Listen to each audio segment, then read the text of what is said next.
Internet, it's the Who Gaming here, and today I'm back with another Quest TCG video. So, it's now time for the long-awaited Quest TCG Designer Card Contest winner announcement video.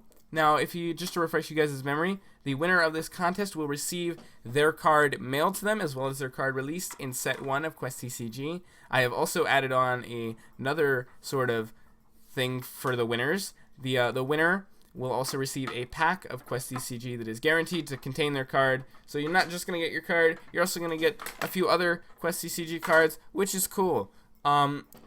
So yeah, that's about it for that. But I just want to thank every single person who entered this contest. I know to a lot of people 6 entries might not seem like a lot, but when I look at that number, I see 6 people who sat down and put their blood, sweat, and tears into designing a card for my game.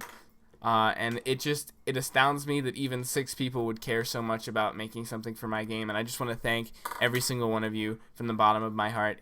And alas, everybody can't win. It's one of those things. I can't let everybody win, so it's really sad, but I just want everybody to know that I'm really grateful for every entry that I received for this contest. So we're going to roll through and take a look at these, because the plus side of only having 6 entries is that I can go one-on-one and look at every single entry that I received and describe what, the high points of it, what it did well, and then its faults. I can describe what kind of stuff it didn't do too well. So I'm going to one-on-one go over each of these cards, and we're going to start with the first card on my list here. Supreme Chaos Beast Leo. This card was sent by Matt Games TCG. I'm going to link everybody that has a channel and whose channel I can find down in the description below. So please check that out to see some of these awesome guys. So this is Supreme Chaos Beast Leo. He has 3,000 damage and 2,500 health.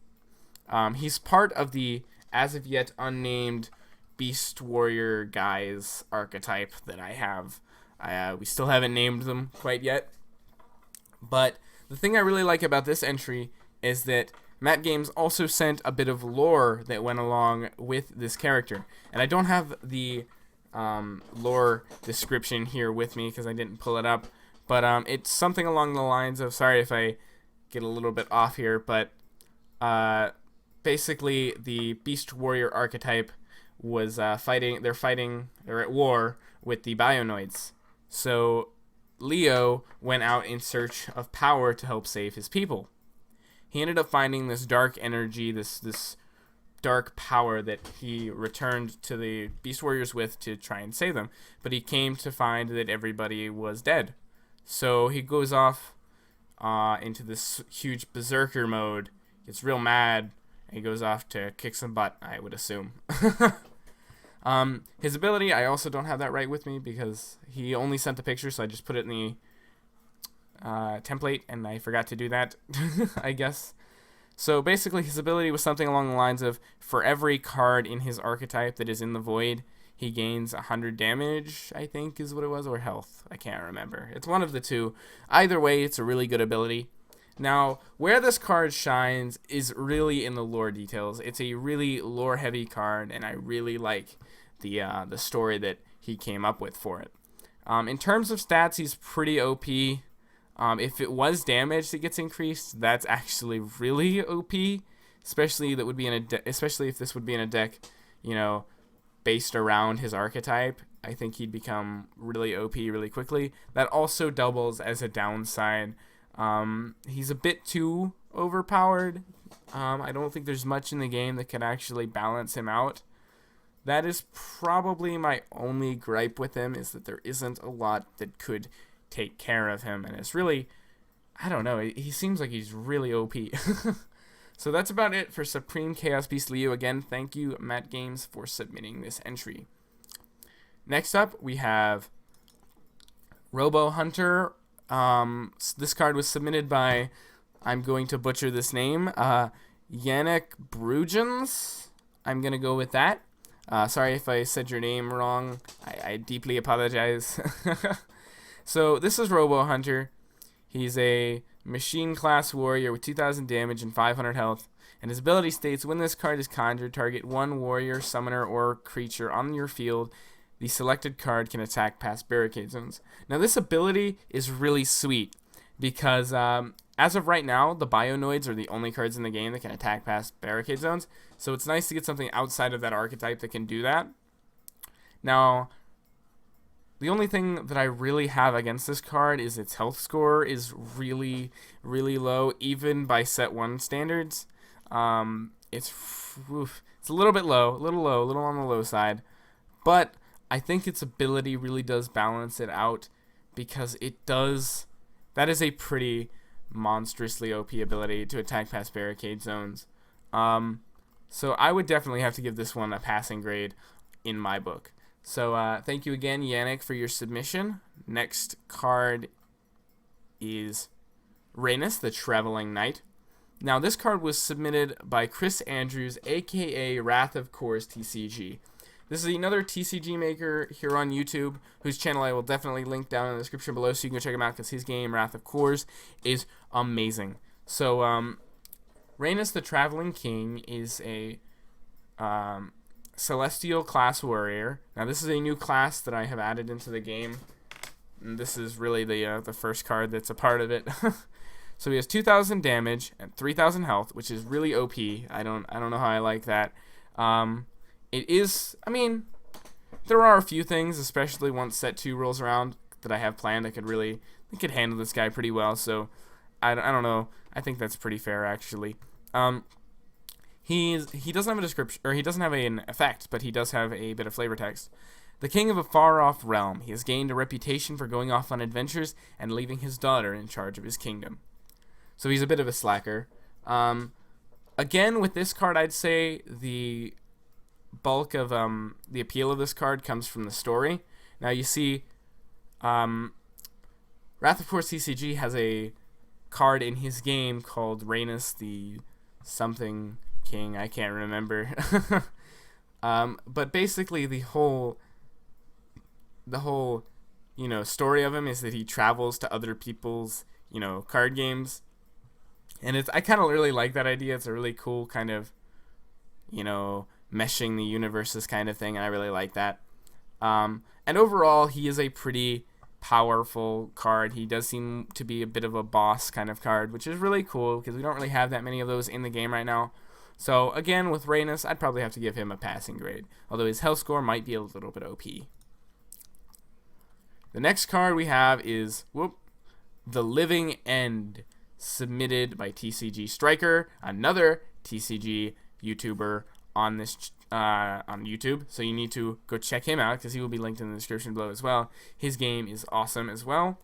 As you can see, artwork it's actually pretty good. I really like this sort of, I don't know, it's sort of like, well, I'll go into his ability and then I'll describe that because it makes more sense after I do that. So this is the Living End. He has 0 damage and 2,000 health. He's a Void class creature. He didn't know how to do the Void symbol. He told me that in the email. Now his ability states, if this creature is successfully summoned by the ability of a summoner, you may kill a warrior in your opponent's barricade zone. Whenever another warrior or creature is killed, Living End gains 300 power. So that is actually a really interesting ability, and we have nothing like that in Quest right now. I really like the idea of that ability.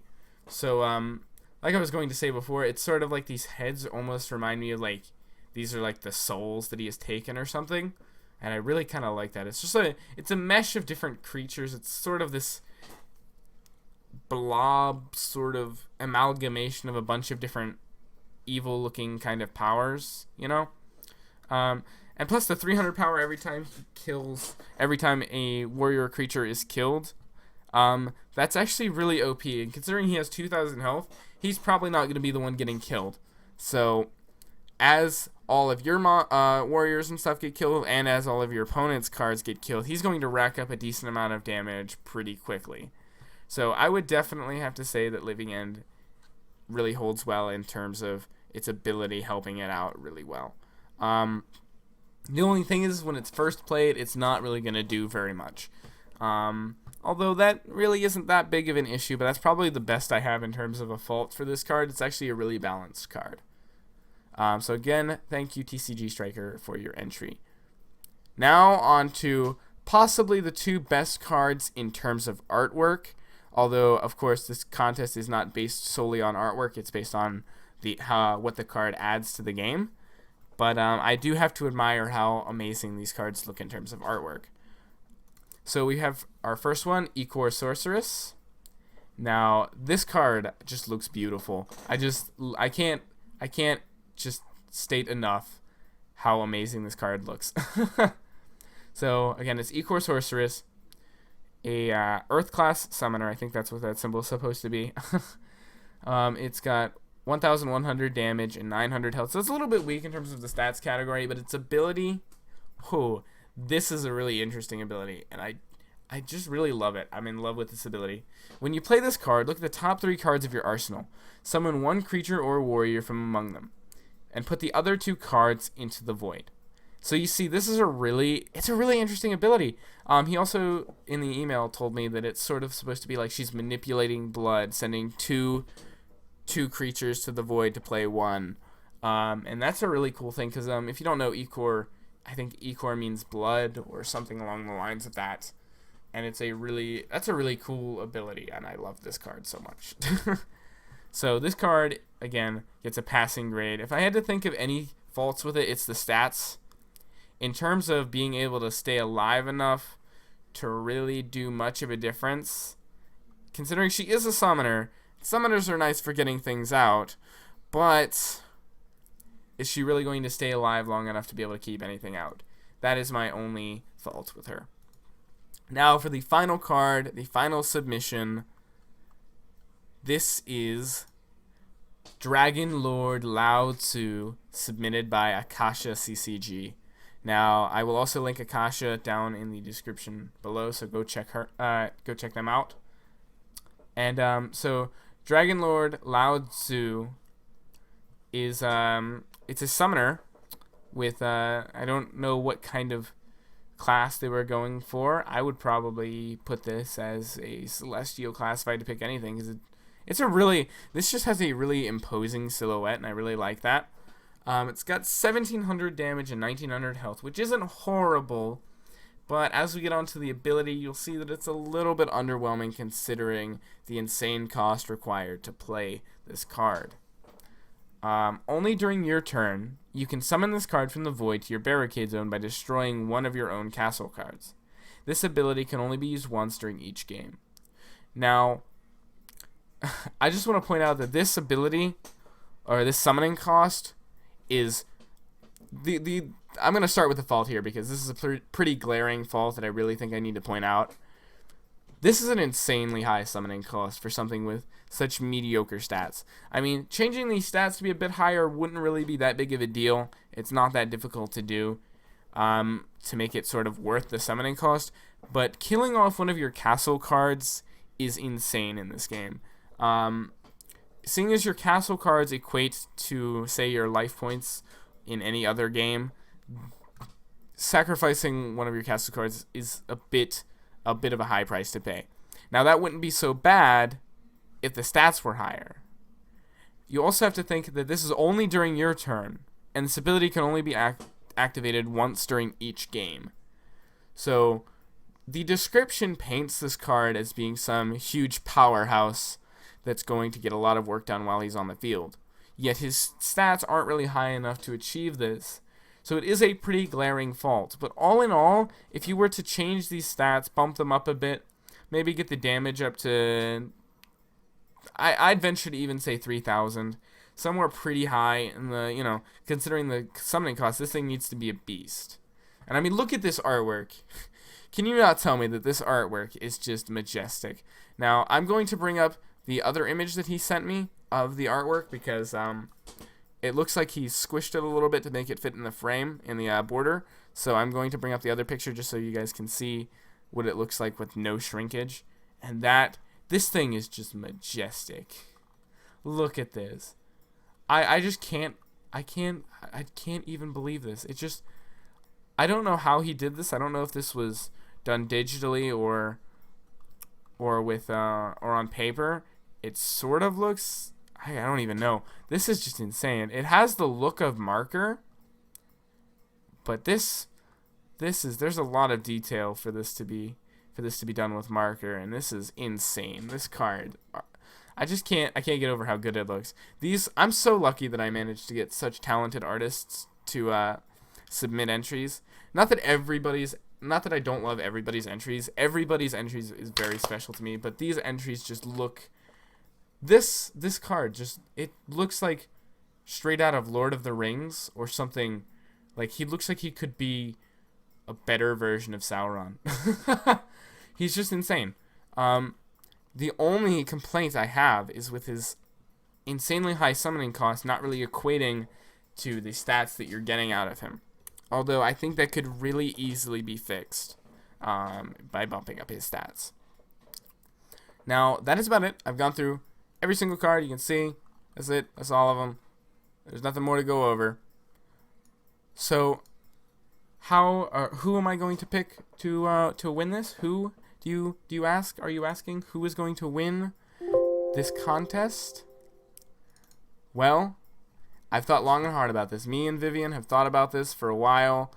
We've talked with all of our friends, and this was a very difficult decision to make because so many amazing entries were submitted, and I wish I could make every single person's card.